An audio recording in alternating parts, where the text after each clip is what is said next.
Hola, un saludo para todos. Qué bueno poder encontrarnos a través de este medio una semana más y orando para que Dios hable a nuestro corazón, para estudiar juntos la palabra, que sea una palabra viva, que sea una palabra eficaz, que sea una palabra que confronte nuestro corazón y nos ayude a caminar en los propósitos de Dios. El tema para esta semana en la célula es el libro de Juan, San Juan capítulo 6, versículo 25 al 36. San Juan 6, 25 al 36. Dice así la palabra: y hallándole al otro lado del mar, le dijeron: Rabí, ¿cuándo llegaste acá? Respondió Jesús y les dijo: de cierto os digo, que me buscáis, no porque habéis visto las señales, sino porque comisteis el pan y os saciasteis. Trabajad, no por la comida que perece, sino por la comida que a vida eterna permanece, la cual el Hijo del Hombre os dará, porque a éste señaló Dios el Padre. Entonces le dijeron: ¿qué debemos hacer para poner en práctica las obras de Dios? Respondió Jesús y les dijo: esta es la obra de Dios, que creáis en el que Él ha enviado. Le dijeron entonces: ¿qué señal pues haces tú para que veamos y te creamos? ¿Qué obra haces? Nuestros padres comieron el maná en el desierto, como está escrito: pan del cielo les dio a comer. Y Jesús les dijo: de cierto os digo, no os dio Moisés el pan del cielo, mas mi Padre os da el verdadero pan del cielo, porque el pan de Dios es aquel que descendió del cielo y da vida al mundo. Le dijeron: Señor, danos siempre este pan. Y Jesús les dijo: yo soy el pan de vida. El que a mí viene nunca tendrá hambre, y el que en mí cree no tendrá sed jamás.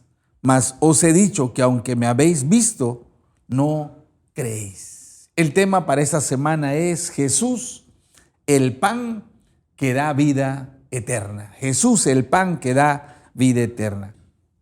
El capítulo 6 se inicia con un milagro que todos hemos estudiado en otras ocasiones, cuando Jesús alimenta a una gran multitud de personas con 2 panes y con 5 peces. Con esos 2 panes y 5 peces ocurre la multiplicación y todos pueden comer hasta saciarse, ¿verdad? Cuando la gente ve el milagro, cuando la gente mira lo que Jesús ha hecho, esa señal tan grande que Jesús ha hecho, ellos piensan o ellos creen que Él es el profeta, el Mesías que están esperando, y entonces lo quieren hacer rey.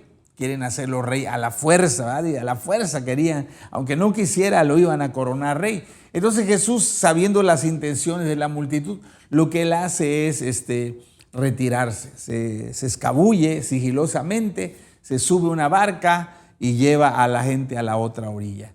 Llega a la otra orilla, a Capernaum.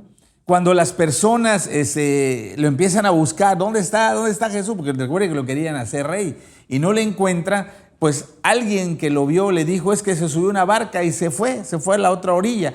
Y algunos, no todos, pero los que tenían algún tipo de transporte, pudieron subirse a su barca y remar hasta llegar a donde estaba Jesús, ¿sí?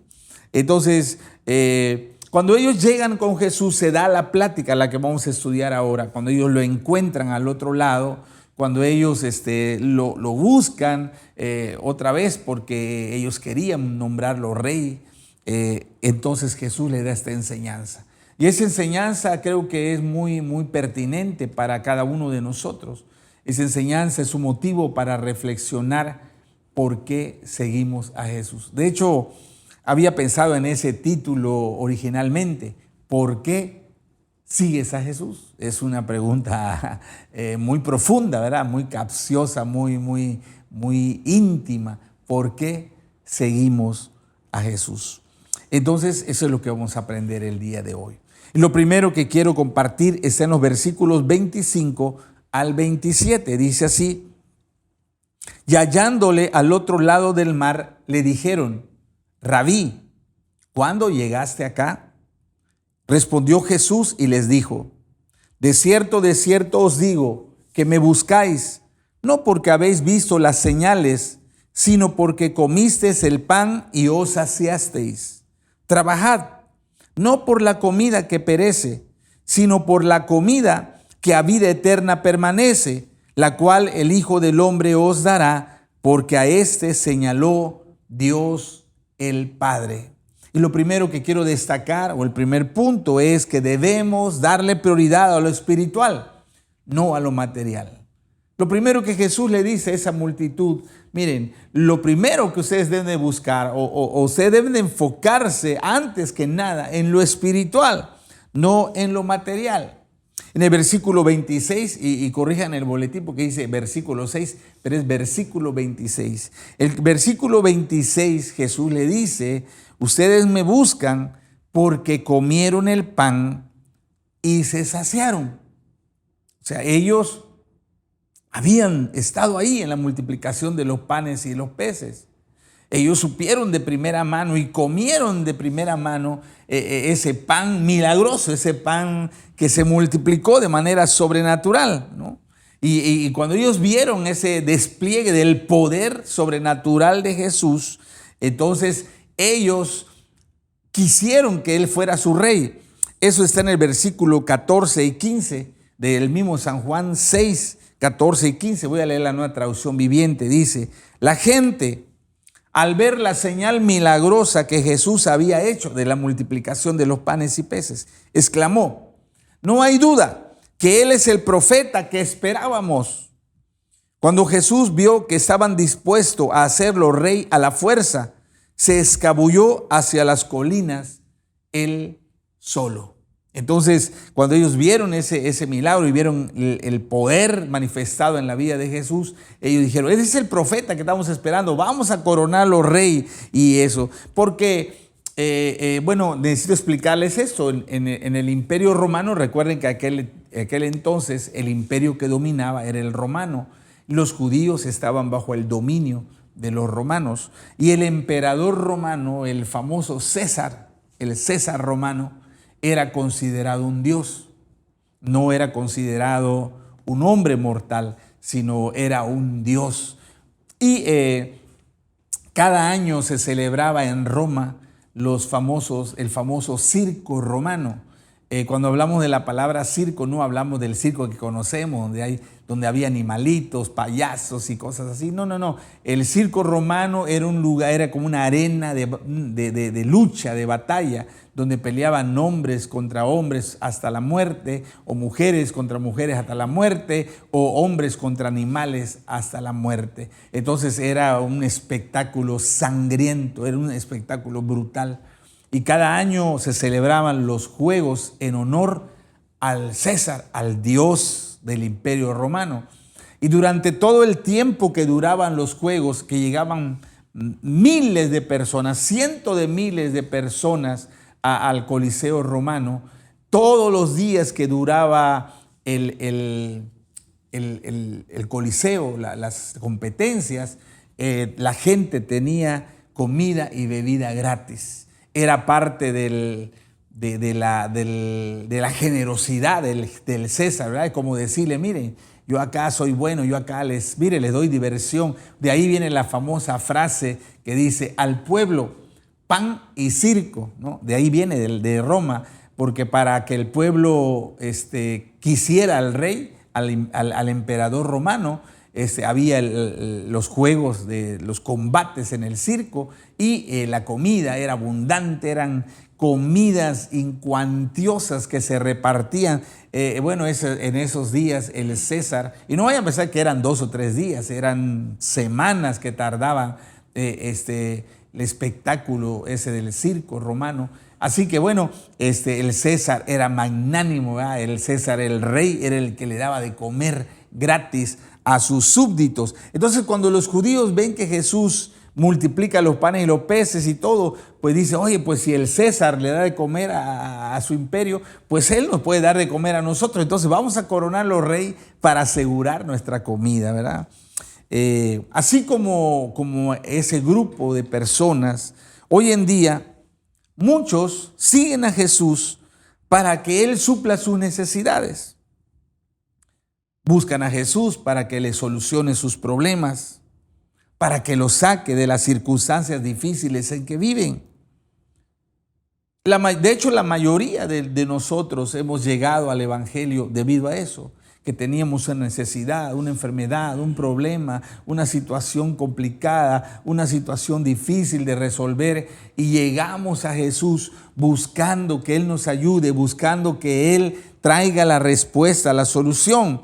Y Jesús siempre atendía y recibía a la gente con mucho amor. Miren lo que dice Mateo capítulo 4, versículo 23 al 25, Nueva Traducción Viviente. Mateo 4, 23.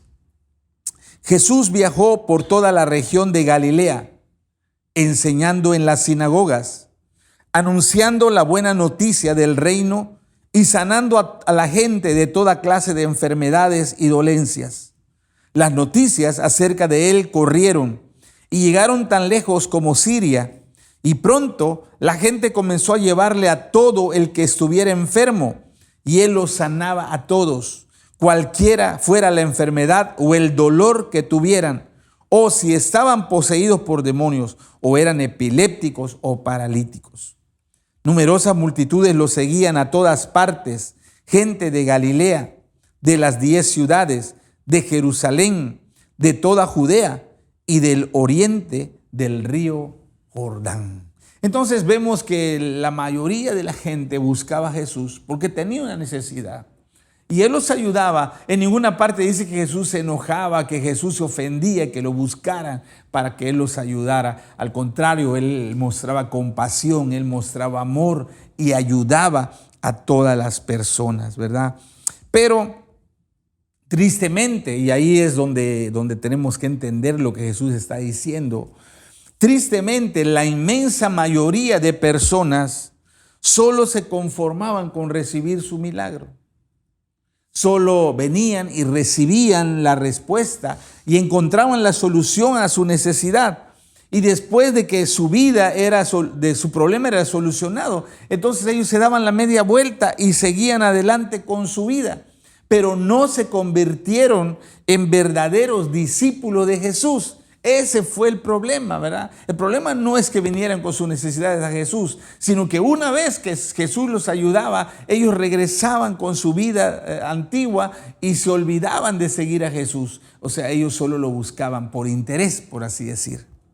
Miren lo que dice, un ejemplo de esto está en Lucas capítulo 17, del versículo 11 al versículo 19. Lucas 17, 11 dice así: mientras Jesús seguía camino a Jerusalén, llegó a la frontera entre Galilea y Samaria. Al entrar en una aldea, 10 hombres con lepra se quedaron a la distancia diciendo: Jesús, Maestro, ten compasión de nosotros. Jesús los miró y dijo: vayan y preséntense a los sacerdotes.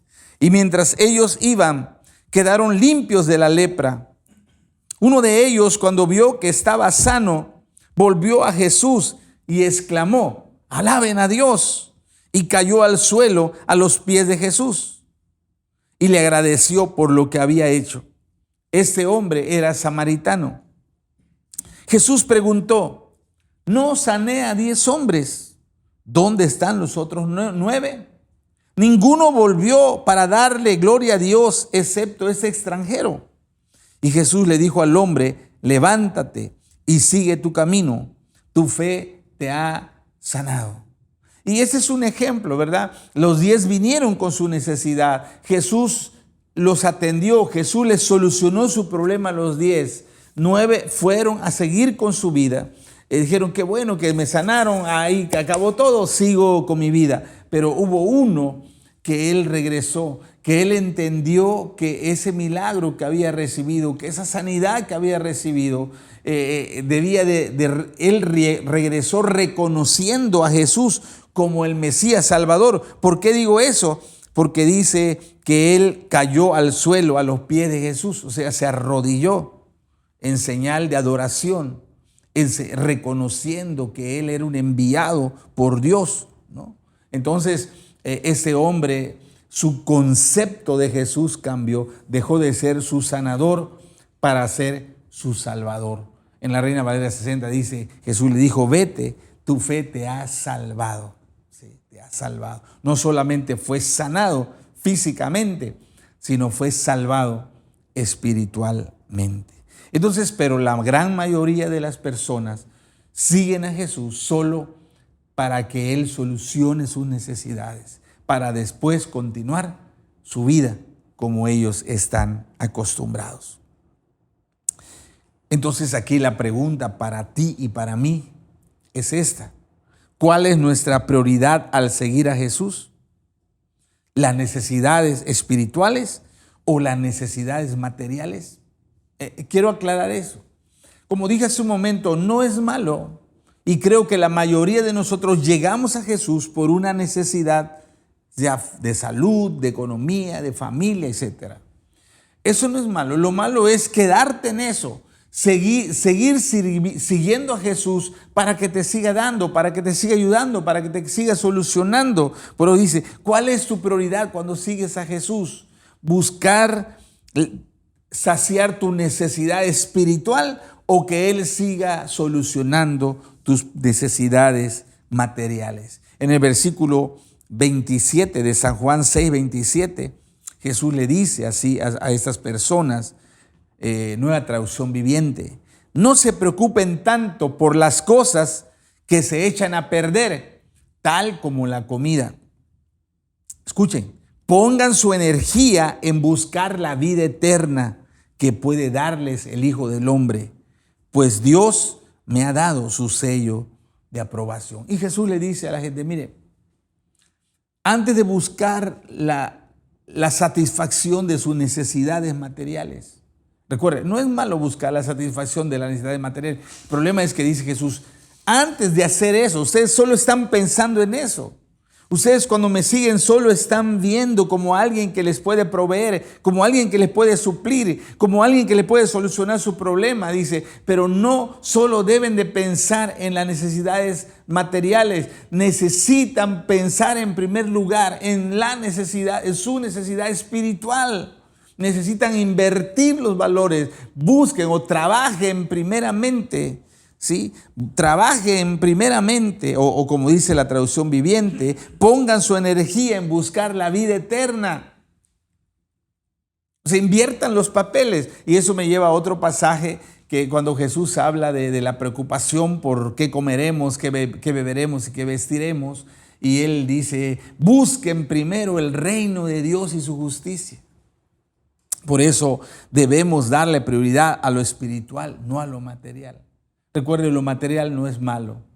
Que Dios supla tus necesidades no es malo. Lo malo es que eso ocupe el primer lugar. Lo malo es que tú estés solo enfocado en eso y pases por alto que lo más importante para ti y para mí es satisfacer nuestra necesidad espiritual. Buscar lo más importante, lo espiritual. Entonces debemos de darle prioridad a lo espiritual. No digo que no le pidas a Dios que te sane, no digo eso.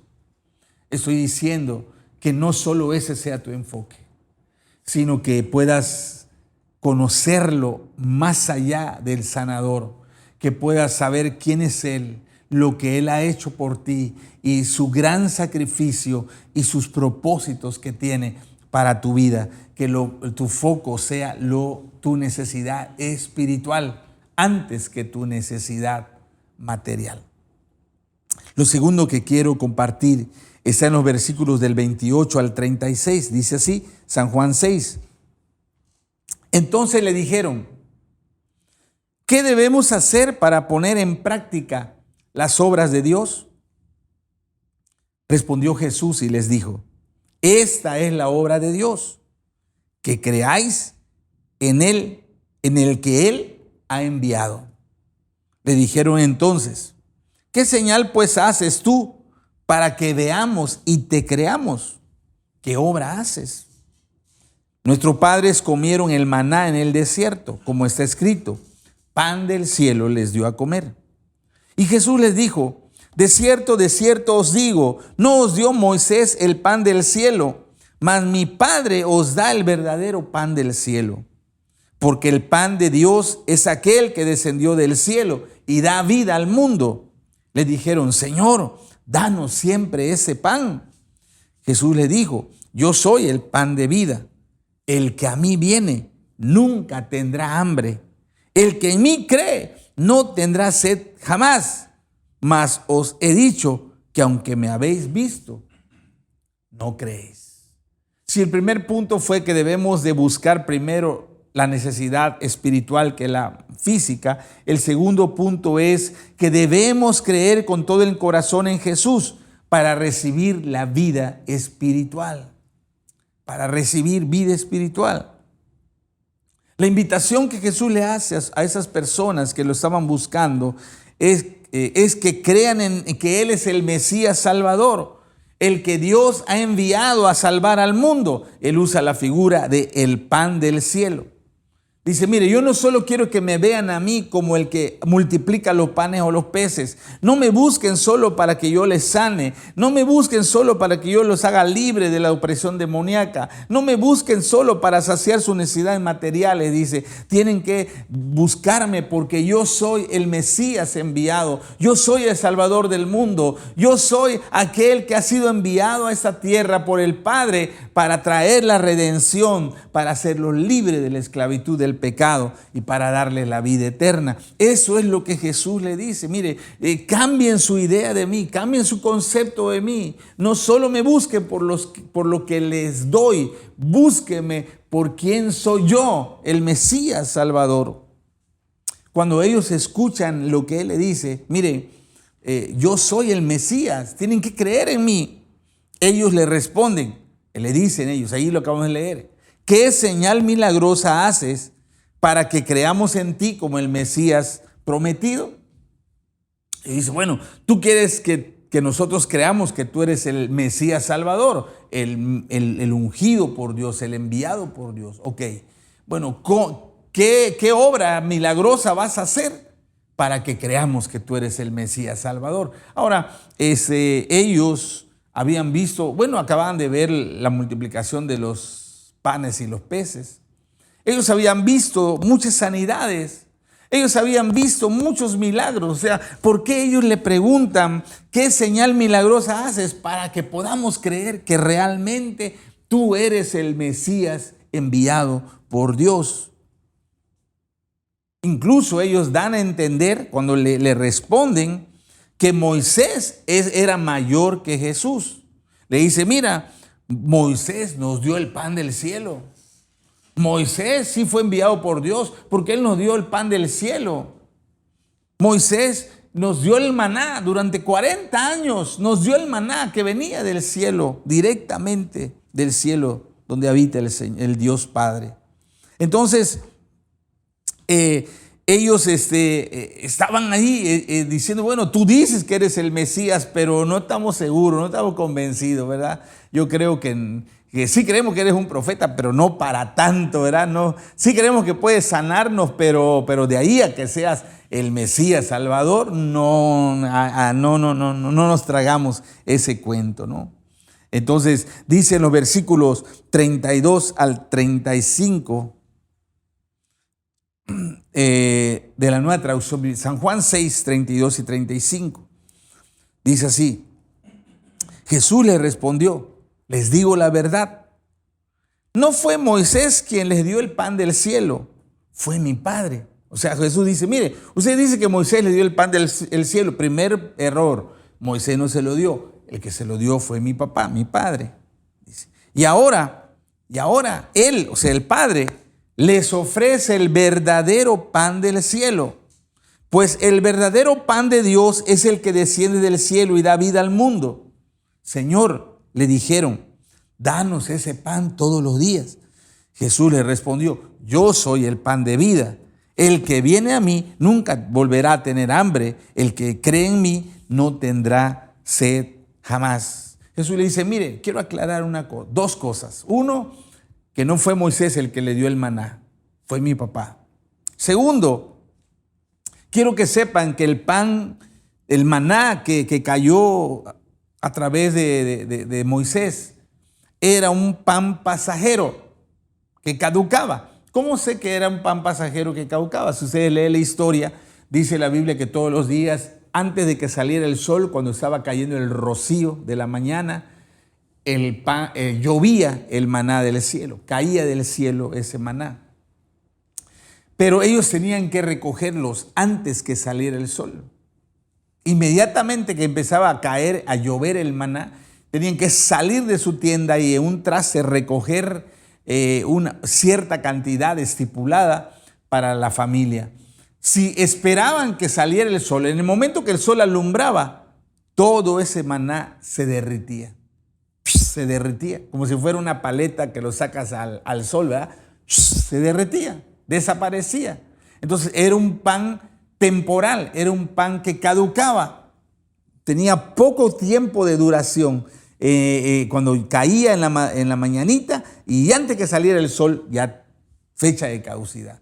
También ese pan, si uno lo recogía, por ejemplo, hoy estamos a martes, si uno lo recogía el martes en la mañanita y guardaba para el miércoles, cuando tú lo querías comer el miércoles ya estaba gusanado, ya se había podrido, ya estaba echado a perder. Entonces Jesús le dice, ese pan era pasajero, era temporal.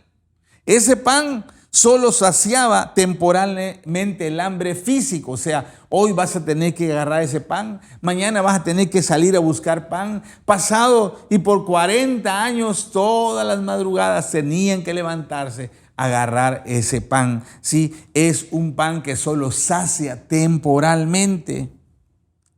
Y lo tercero que Jesús le dice, miren, ese pan solo era una señal, era un símbolo del verdadero pan del cielo. Era una figura, ese pan que caía del cielo y que comieron sus antepasados, estaba simbolizando que más adelante iba a venir el verdadero pan. Ese era un pan temporal, ese era un pan insuficiente, pero que Dios en un momento del futuro iba a enviar al verdadero pan, a su Hijo, a vivir acá en la tierra y a salvarnos, ¿no? Entonces, ese pan era el que iba a quitar el hambre espiritual de la humanidad, ¿no? Por eso dice, el que viene a mí nunca te volverá a tener hambre, el que cree en mí no tendrá sed jamás. Jesús también le dice, miren, si quieren comer ese pan, recuerden que ese pan es que creyeran que Él era el Mesías Salvador. Si quieren creer ese pan, deben de reconocer, deben de aceptar, deben de recibirme como el Mesías Salvador, como el enviado, el Cordero de Dios que quita el pecado del mundo, como el cumplimiento de la promesa de Dios de enviar al Salvador, al Redentor. ¿Sí? Si yo quiero comer ese pan de vida, ese es el requisito, reconocer a Jesús como el Señor y Salvador, no como un sanador, no como un hacedor de milagros, no como un maestro, no como un profeta, como el Mesías enviado de Dios y entregarle toda mi vida a Él. Negarse a recibirlo, negarse a creer que Jesús era el Mesías Salvador, es negarse a comer el pan del cielo. O sea, Jesús no está hablando literalmente, está hablando en simbolismo, en lenguaje figurado. Dices, yo soy el pan de vida, el verdadero pan, pero para que ustedes puedan comer o disfrutar de ese pan, necesitan creer. Si no creen, no podrán tener acceso a ese pan. El versículo 41 y 42 de San Juan 6, 41 y 42, dice así, escuche lo que dice. Entonces la gente comenzó a murmurar en desacuerdo. Escuche, cuando ellos escucharon lo que Jesús dice, mire, si quieren comer el pan verdadero, el pan del cielo, tienen que creer que yo soy el Mesías Salvador. Entonces dice, empezó a murmurar en desacuerdo porque había dicho, yo soy el pan que descendió del cielo. Y ellos decían, ¿acaso no es este Jesús, el hijo de José, el carpintero? Conocemos a su padre y a su madre. Y ahora, ¿cómo puede decir, yo descendí del cielo? Fíjese lo que pasó cuando ellos escucharon eso. Ellos seguían a Jesús porque vieron su poder milagroso, que sanaba, que multiplicaba la comida, que resucitaba a los muertos, bueno, todos los milagros que hacía Jesús. Pero cuando Él le dice, mire, si quieren comer el verdadero pan, tienen que reconocerme a mí como el Mesías. Jesús no quería ser su rey humano. Por eso cuando ellos lo querían coronar rey, Él se escapó. Él no vino para ser un rey político. Él vino para ser el Cordero de Dios que quita el pecado del mundo, para salvarnos, para redimirnos del poder del pecado y de la condenación. Y entonces ellos cuando escuchan un momento, Él dice que es el enviado de Dios. No lo creemos. Pues si conocemos a su papá, a su mamá, si nosotros lo conocemos desde chiquitito, si nosotros sabemos dónde creció, de toda la trayectoria de su vida, ¿cómo nos va a venir a decir que Él es el enviado de Dios? No es cierto. O sea, negarse a creer en Jesús como el Mesías Salvador es que no puedes comer el pan, el verdadero pan del cielo. Y las personas ese día, la mayoría, no lo reconocieron como el Mesías Salvador. Solo querían disfrutar lo que Él hacía, pero no querían entregarle su vida, no querían reconocerlo como su Señor y Salvador. Y eso es lo que pasa el día de hoy con mucha gente. Buscan a Jesús para satisfacer sus necesidades apremiantes, pero no quieren entregarle su vida, no quieren reconocerlo a Él como su Señor y su Salvador. Es exactamente el mismo pecado que hicieron los judíos de ese tiempo a los pecados que se cometen muchas personas el día de hoy. Y algunas de las preguntas para saber si no estamos cometiendo ese pecado nosotros es, escuche, ¿seguimos a Jesús porque nos sana o porque es nuestro Salvador? ¿Por qué seguimos a Jesús? ¿Porque nos puede sanar o porque nos puede salvar? Le seguimos porque Él nos prospera, nos puede prosperar físicamente, o le seguimos porque Él murió en la cruz por nuestros pecados. Le seguimos para que supla nuestras necesidades o porque Él es nuestro Señor, para que Él dirija y gobierne nuestra vida. Son preguntas muy profundas esas que necesitamos meditar. ¿Por qué estoy siguiendo a Jesús? ¿Por qué le sigo? ¿Para que me dé cosas? ¿O porque creo que Él murió por mis pecados? ¿Porque creo que Él derramó su sangre en la cruz para que yo sea redimido del poder del pecado y de la muerte? ¿O porque ahora creo que Él es mi Señor, que ahora Él puede gobernar, ahora Él puede dirigir, ahora puede mandar en mi vida tal como sea su voluntad? Hay una gran diferencia entre seguir a Jesús para que te dé cosas y seguir a Jesús porque Él es tu Señor y tu Salvador. Y Jesús está predicándole a las personas para que entiendan eso. Ustedes me buscan para que yo siga haciendo milagros a su favor. Eso no es malo. Dice, el problema es que es lo único que quieren. Pero tienen que creer que yo soy el Mesías. No, eso no, porque tu papá es José, tu mamá es María y ya te conocemos, tú eres un hombre como nosotros. O sea, se negaron a entregarle su vida. No tuvieron fe en que Él sea el Salvador y el Señor de la humanidad. Termino con la misma pregunta. ¿Por qué seguimos a Jesús? La verdad es que muchos al principio le seguimos para que nos ayude en nuestras necesidades. Seríamos mentirosos si no aceptamos eso. La gran mayoría de nosotros estamos en el camino de Dios porque teníamos necesidades, porque había problemas, porque había enfermedades, porque había carencias, porque había vacíos en nuestro corazón y en nuestra necesidad, en nuestra ansiedad, en nuestra desesperación. recurrimos a Jesús, buscamos a Jesús y Él sació nuestra necesidad. No es algo malo. El problema es que nos quedemos en esa idea de yo te sigo para que me des. Yo te hago una pregunta.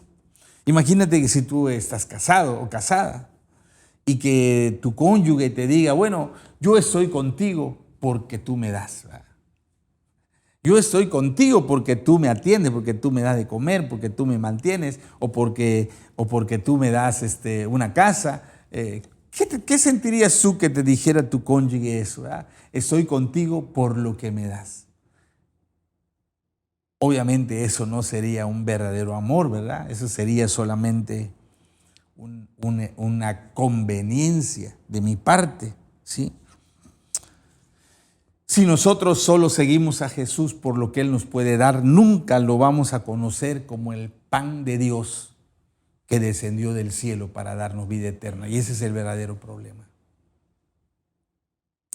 Que no podamos perder la bendición de conocer, de experimentar y de servir al Mesías prometido, al Cordero de Dios, al Salvador del mundo. Por eso, no solo debemos buscar a seguir a Jesús para que nos dé, sino sigámoslo por quién es Él, nuestro Señor y nuestro Salvador. Solamente cuando yo creo eso es que puedo comer el pan de vida que descendió del cielo. Vamos a orar. Padre, ilumina nuestro entendimiento, Señor, para poder que tu palabra analice nuestro corazón, analice nuestros pensamientos, porque realmente, Señor, reconocemos que es fácil confundirnos y seguirte solo para que nos des cosas. Porque tú lo que quieres es que nosotros creamos que tú eres nuestro Señor y nuestro Salvador, el que pagó en la cruz nuestros pecados, el que derramó su sangre para que seamos perdonados y el que ahora nosotros debemos de servir, que debemos de seguir, que debemos permitir que tú dirijas nuestra vida según tus buenos propósitos. Ser verdaderos discípulos, no solamente seguirte por conveniencia. Padre, ayúdanos a no caer en el pecado que cayeron esos judíos de su tiempo, que no pudieron disfrutar el verdadero pan del cielo porque se negaron a creer que tú eras el Mesías Salvador. Te rechazaron y perdieron la bendición que tú les ofreciste. Líbranos para no cometer el mismo error. En el nombre de Jesús. Amén. Amén. Muy bien, entonces tengo un anuncio muy especial que darles. Me gustaría que ese anuncio puedan transmitirlo a todas las células, a todas las personas de nuestra iglesia. Como ustedes saben, ya en el próximo mes de junio vienen las elecciones, vienen elecciones importantes en nuestro país. A elegir al nuevo presidente de la República. En algunos estados se van a elegir gobernadores, se van a elegir diputados, senadores, diputados, se van a elegir tanto nacionales como estatales. Y realmente se va a definir la dirección, el rumbo, el curso de nuestra nación. Los resultados de las votaciones determinarán hacia dónde caminará nuestra nación, lo que vendrá sobre nosotros.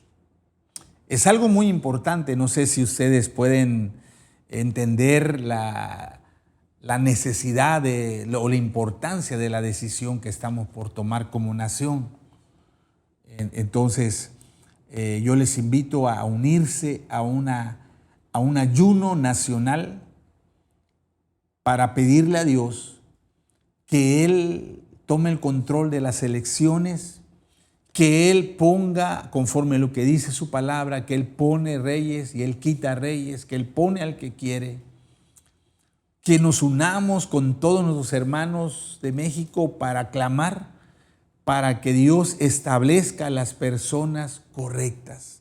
No vamos a orar por ningún partido político ni nada, sino por las personas correctas. Entonces, la fecha de este ayuno es esta semana, es el jueves 23, viernes 24 y sábado 25 de mayo. Jueves, viernes y sábado de esta semana. Entonces vamos a convocar un ayuno parcial. Usted suspende una comida, puede ser en la mañana, puede ser al mediodía, puede ser en la tarde. Va a ser una oración conjunta por redes. Escuche cómo va a estar. Entonces el líder va a ayunar a la misma hora. Todos los de una red van a ayunar a la misma hora. Si va a ser en la noche, toda la red va a ayunar en la noche. Es un ejemplo. Si va a ser al mediodía, toda la red al mediodía. Si es en la mañana, toda la red en la mañana. Segundo, esos 3 días, 2 días, jueves y viernes, el líder G12 va a dirigir una oración a través del Zoom a su equipo, a toda su red, a todos los que están participando. Y durante una hora van a estar clamando juntos para pedirle al Señor que ponga a las personas correctas, que tome el control, que no haya violencia, que no haya fraude, que no haya nada raro en las elecciones, que impere la justicia y que sean posicionadas las personas correctas. Pero el día sábado, que es el último día, va a ser una cadena de 12 horas de oración, de 6 de la mañana termina a las 6 de la tarde. Va a ser ayuno parcial, pero la cadena de oración va a tardar 12 horas ininterrumpidas.